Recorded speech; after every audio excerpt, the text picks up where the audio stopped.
We're going to continue on. Are you ready? Oh, I'm so ready for the next one. I loved this woman. Oh, she was absolutely amazing when I first met her, and every subsequent encounter that we have had has just been magical, actually. And so many things synchronized between the two of us.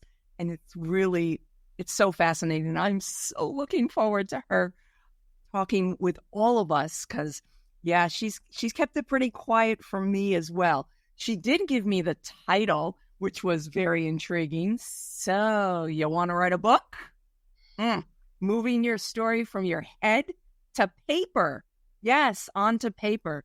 So, I am pleased to introduce you to Jenny Greene, who grew up as an only child in rural Iowa. She married her high school sweetheart. She started her first business at 22. And she had 3 children. Not 1, not 2, not 3. 3 children by the time she was 28. A business and mother within 6 years. Woo! That in and of itself. As she struggled with religious and cultural beliefs and increasing debilitating negative self-talk. Yeah, we all know that. We know that all too well. She discovered yoga and meditation as the key to her well-being and her liberation. Jenny has been a certified yoga teacher since 2016, sharing transformative power of these practices and guiding others towards their inner peace and freedom. Freedom. I love freedom.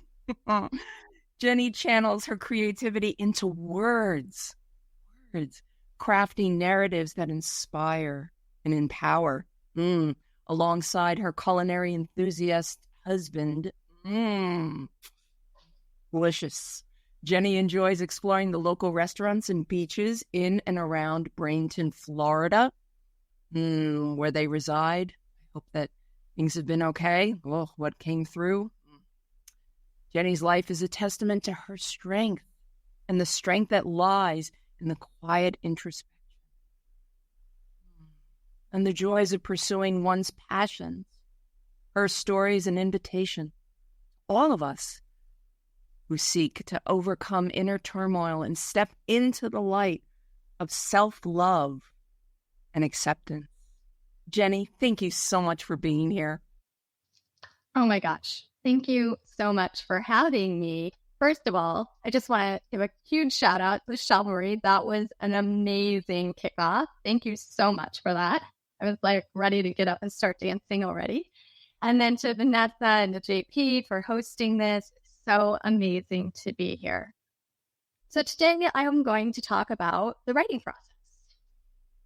I'm going to start to share with you a little bit about myself and then about my experience writing my first book and what it takes to move your story from your head and onto paper. I'll share some of the steps I took in writing my book and some of the tools and resources that are available to you as you write your book. And a little bit later, I'm going to be sharing a slide of programs and tools that you may find helpful, so you don't have to take too many notes. So I think we all have a book within us, but not all of us want to be authors or even write a book, and that's okay. There's so many ways to let our creativity shine. And that's what we're all here for today, right? If writing is one way you choose to be creative, then I'm here today to encourage you with stories, tips, and tools to get you started or to move you forward in your writing journey. I know firsthand there can be many obstacles to writing your book, from not knowing how to get started, what programs to utilize, what resources to tap into, what to even write about, and maybe the biggest obstacle are our own minds. We all have an inner critic. I call mine my inner mean girl or brave bitch. Often we listen to and believe what our inner critic is saying, and we put our dreams on hold, or worse, we drop them altogether. I was plagued by my inner critic in so many areas of my life, as I discuss in my book, Brain Bitch. And my writing was one of them. Brain Bitch almost never even happened. I've always loved to write. In my teens, I wrote poetry and short stories, and I journaled. I was young and brave then. I wrote editorials to our small town newspaper that got published. I wrote for our yearbook. I even wrote a few letters to local business owners that affected change in their practices. I had set my sights on becoming a newspaper journalist. And then on a family vacation to see my grandparents in Colorado, I was able to visit the Rocky Mountain newspaper, sadly, no longer a friend. And I toured this beautiful building and I spoke with journalists. I loved all of it. And it's also where my dream of becoming a journalist ended. Our inner critic operates from fear. It's a small town girl, and that big building in the big city, it scared me. The journalist's stories of waking up in the wee hours of the morning to cover a story, write it, and get it to print on time for the morning edition sounded exhilarating. But then my inner mean girl convinced me I couldn't have a family and be a good mom in the future if my career had me going at all hours. My own mind crushed my dream and broke my heart. I stopped taking elective writing classes, and I turned my attention to things like accounting and eventually settled on studying to become a paralegal. I put down a pen and my dreams for almost 30 years. But I never stopped desiring to write a book. What creative dreams and ideas have you put on hold out of fear that it wouldn't be good enough or that you didn't have anything important to say? I believe we are all born imaginative and creative, playful and confident, but we often lose sight of this as we grow up. Our life experiences shape our views. Our learned behaviors and expectations placed on us by others can alter our sense of direction and self-worth. And maybe in your life, creativity and the arts just weren't as valued and encouraged as like sports and math and science. So in order to get your story from your head to paper, first you must learn to quiet your inner critic. Through some proven techniques and practices, I learned to effectively shush my inner critic. And in doing so, I was able to finally write my book. It seemed obvious to me then that the subject matter of my first published book would be how to quiet your inner mean girl or guy, and share what worked for me in hopes of helping others. I want to tell you, you are good enough. You do have something to say, and the tools are there for you.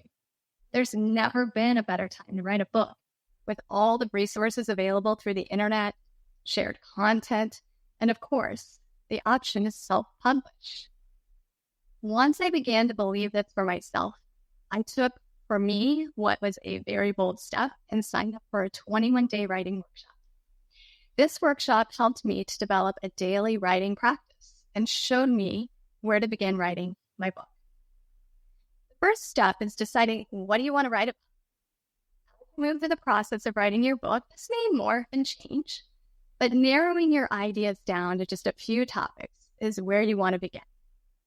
If you're writing nonfiction, this is probably going to be a topic that you're already an expert on or that you know a lot about. Or maybe you're more of a memoir style, talking about things that you've personally experienced. The format of my book is a style that has become increasingly popular the last several years. It's often called a self-help memoir or a teaching memoir. It's the melding together of personal stories with practical and actionable steps for the reader. Now, I don't have any personal experience with writing fiction, but if that's the direction you are headed, you will want to outline the story, flesh out some of the characters, and your plotline to get started. So next, I started a list of possible titles and subtitles.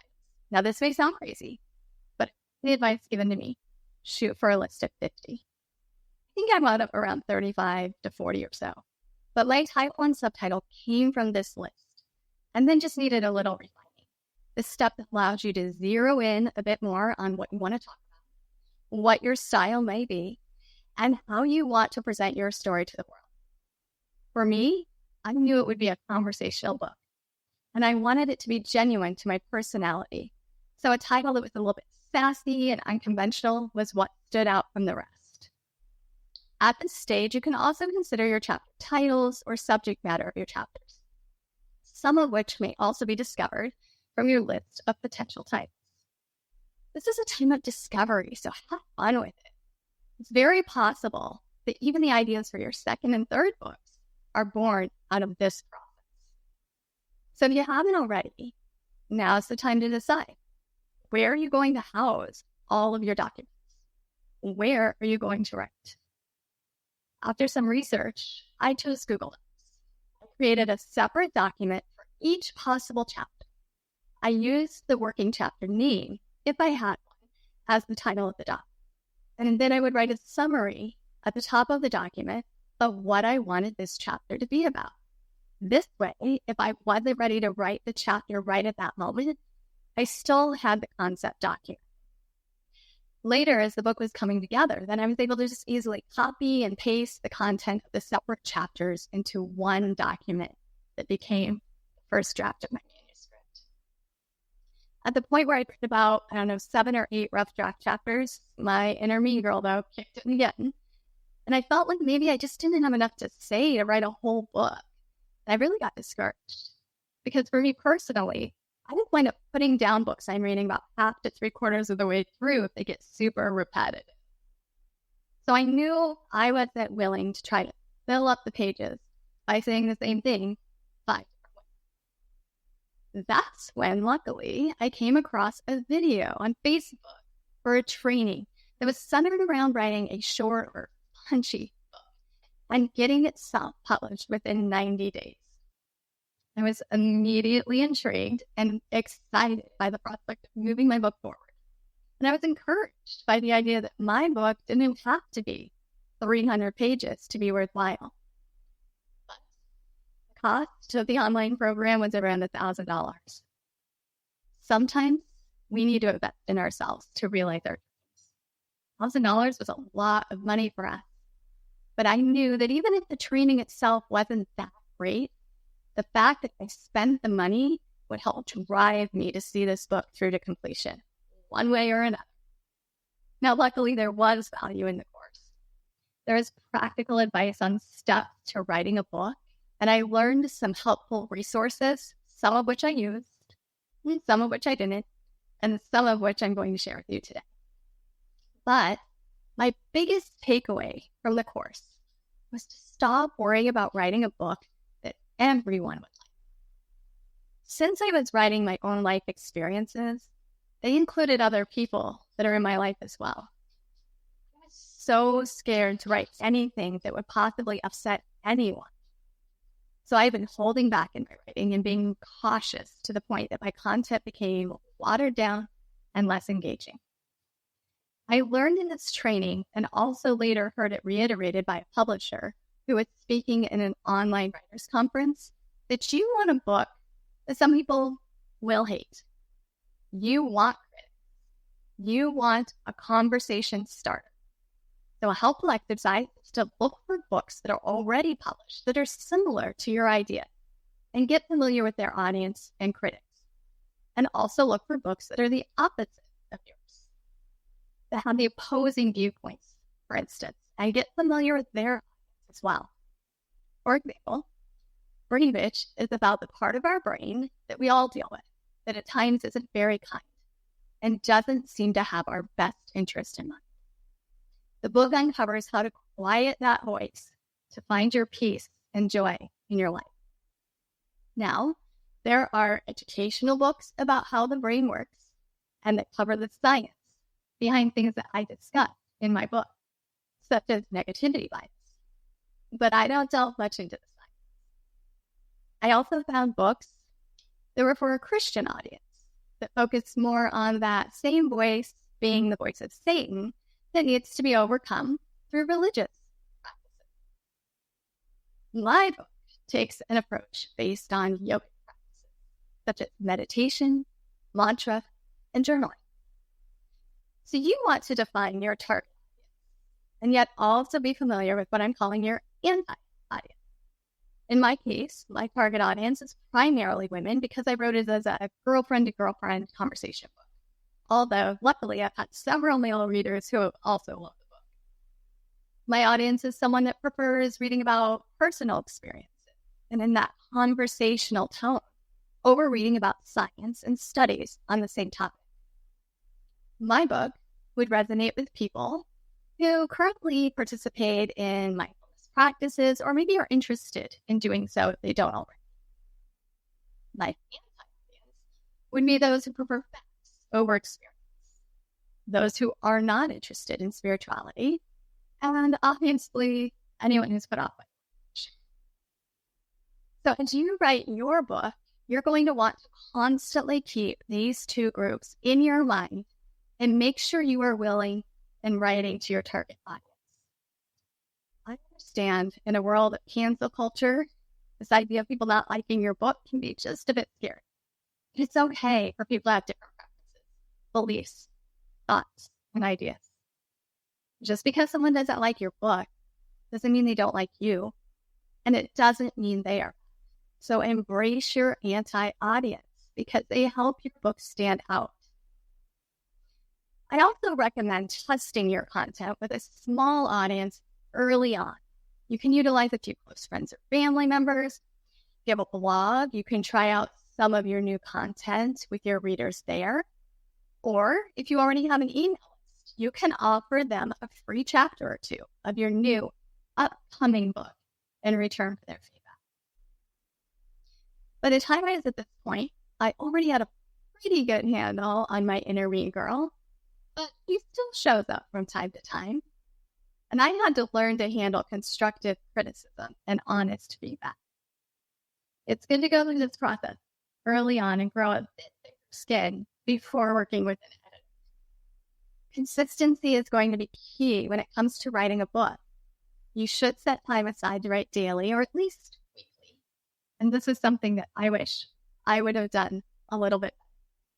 It took me over 2 years to write my 160-page book. When my doubt and fear would creep in, there were times I would just take an extended break in writing until I could get my mind back on track. Let me tell you, it is so much easier to stay in the flow and keep writing than to start and stop.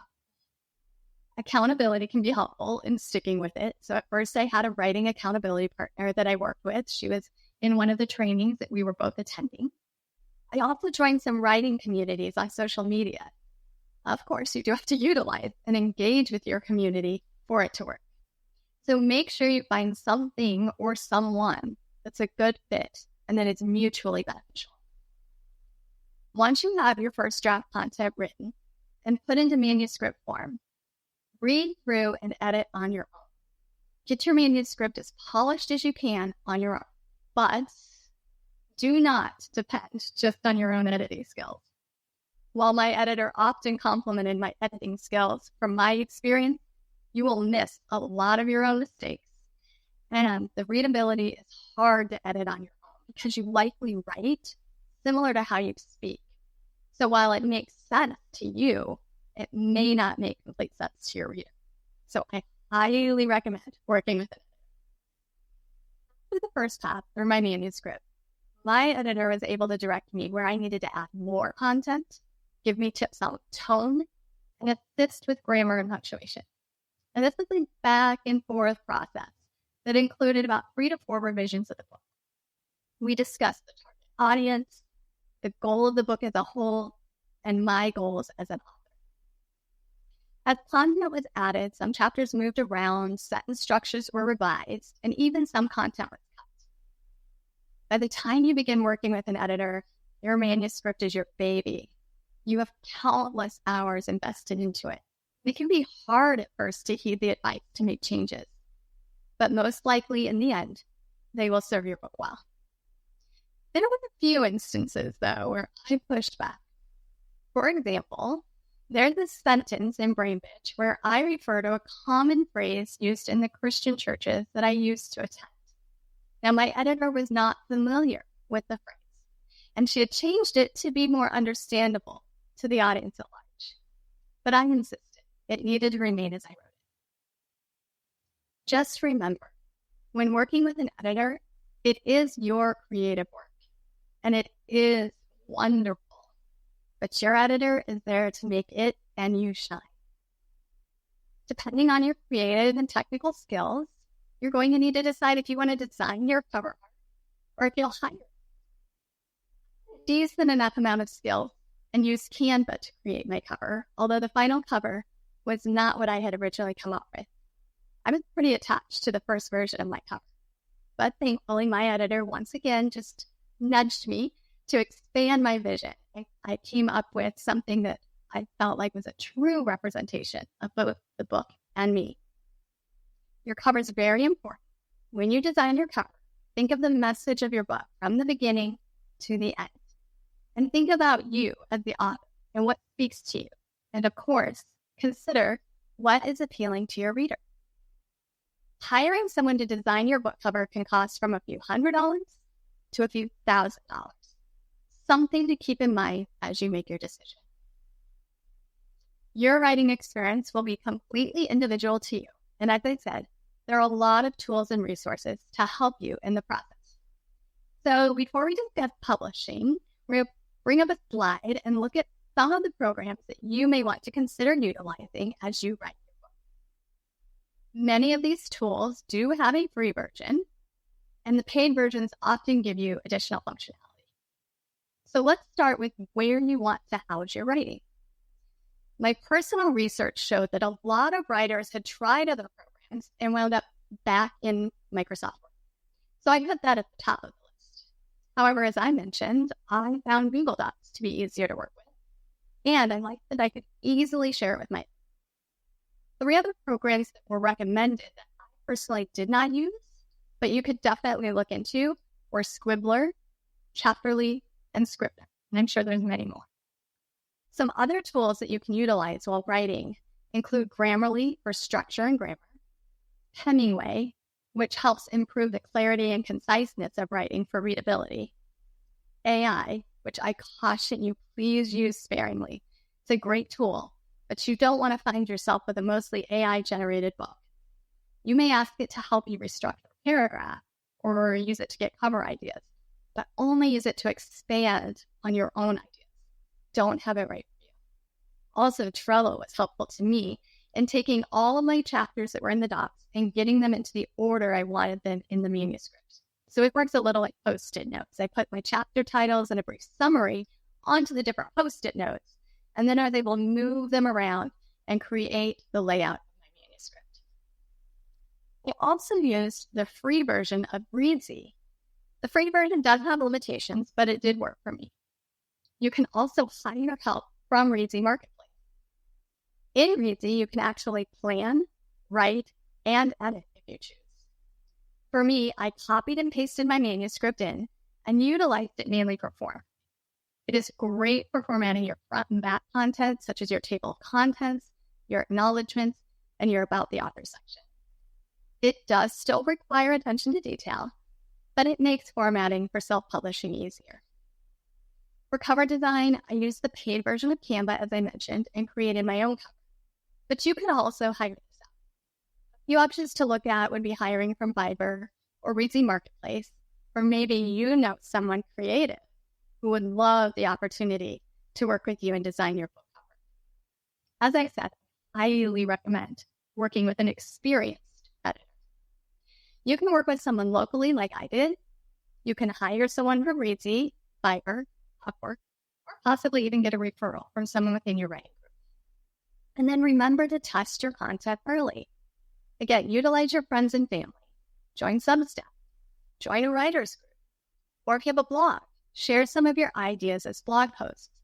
These people, though, are not your editors. They are simply letting you know if the content resonates and if by reading what you have shared, they would be excited to get your book into their hands. Finally, you also need to decide, do you want to self-publish or do you want to go with a traditional publisher? Publishing has changed a lot since the popularity and availability of self-publishing has exploded. There are pros and cons to each type, and I originally thought I would go with traditional publishing. There was just something I thought in my mind so grand about being associated with a traditional publishing company. And my ego felt that it would be a greater validation of my book. However, after looking at writing a book proposal and the additional requirements of most publishers these days, I found that as a first-time author, the process could be lengthy and stressful. I didn't have an email list. I didn't have a website or blog that was associated with my book topic or me as an author. And I didn't have an author following on social media. These are all things that are enticing to a publisher when considering your book. It can also take months to years to get responses, even no's from a traditional publisher. So I like that with self-publishing, I could get my book out into the world when I was ready. I like the idea of owning the rights to my work, being able to edit it if needed, or even release a second edition. And in general, there is a higher royalty payout per copy sold. I ultimately decided that I would build a website and a blog, set up my social media for my author pages, and self-publish my first book. There are a few options for this. The most popular is through KDP on Amazon. I found the process to be overall fairly straightforward. The most challenging part for me was getting the formatting just right. But with the help of modern technology and someone with a little more skills than me that I hired from Fiverr, I had just what I needed for under $100. Also, if you will self-publish, you'll need to purchase your ISBN number from Broker for $125. Self-publishing also means self-marketing.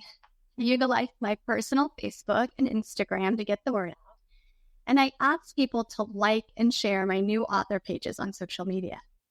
I offered exclusive and free content for signing up for my email list from my website. I reached out to a few locally owned stores to see if they were interested in offering a book by a local author on their shelf. And since my book was based around yoga principles, and I'm also a yoga instructor, I built a themed yoga class around Brain Bitch and offered it at local studios with a book signing after. In addition, I used Vistaprint to create a bookmark that advertised my book. This is a great way to spread the word when you are out and about. You just hand them a bookmark. Think of it as your book's business card. Now make sure that when you are marketing, whether it's print materials, your website, your social media, that you keep the messaging consistent and utilize the same color schemes and fonts that you used with your book cover whenever possible. But be creative in your marketing strategies too. Bring your creativity in and have fun with it. I'm still coming up with new ideas and trying new ways to reach an audience that otherwise would probably not buy my book. Most importantly, do it for you. As a writer, you may dream of becoming a New York Times best-selling author. I know I did and do. But that may not be the reality. Write your book for you. Write because your story needs to be told. Write because you are a creative and creativity is your birthright. For me, writing Brain Bitch was so cathartic and healing. In its first 6 months, it had sold just under 200 copies. The stories and reviews from readers saying that the book is helping them have made me feel like my book is a success. Also, as a result of writing my book, I've had the opportunity to grow my community and work with amazing people like the speakers you're hearing from today.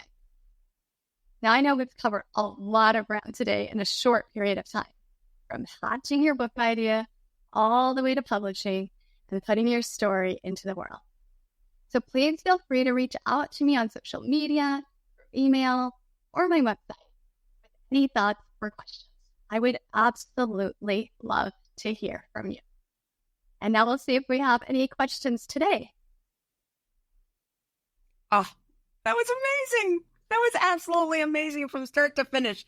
The questions flying in, the one that really caught my eye, because this one's the one that I would be curious about this as well, especially since you were owning a business at 22 and you had 3 children by 28.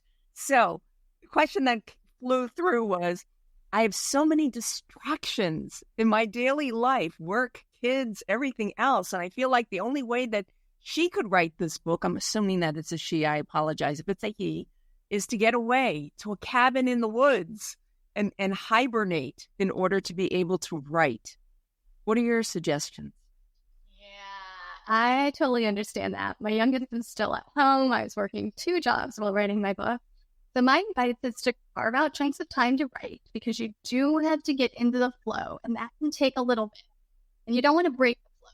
But in between those chunks of writing time, continue to make notes. Have a notebook, just write your ideas and outlines that you can draw from, so that when it is your dedicated writing time that you can carve out, you have those. Also, I remember one of the trainings I took, they said, write drunk, edit sober. Now, I'm not saying we should write drunk. I definitely didn't do that. But what I took from that is just write. Get it down on the paper or on the screen, and then later you can go back to polish and refine it. That's my advice. Great advice. I love that. I love that. Have a martini. Absolutely wonderful. Jenny, thank you so much for being here. So absolutely, So You Want to Write a Book? From moving your story from your head to paper, completely outstanding. Thank you so much. Thank you so much for having me. Absolutely. And once again, the title of the book, because I want to hear you say it again. I know what it is, but I love it. It's Brain Bitch, How I Quiet My Inner Me Girl. Outstanding. Jenny, thank you so much for being with us here today.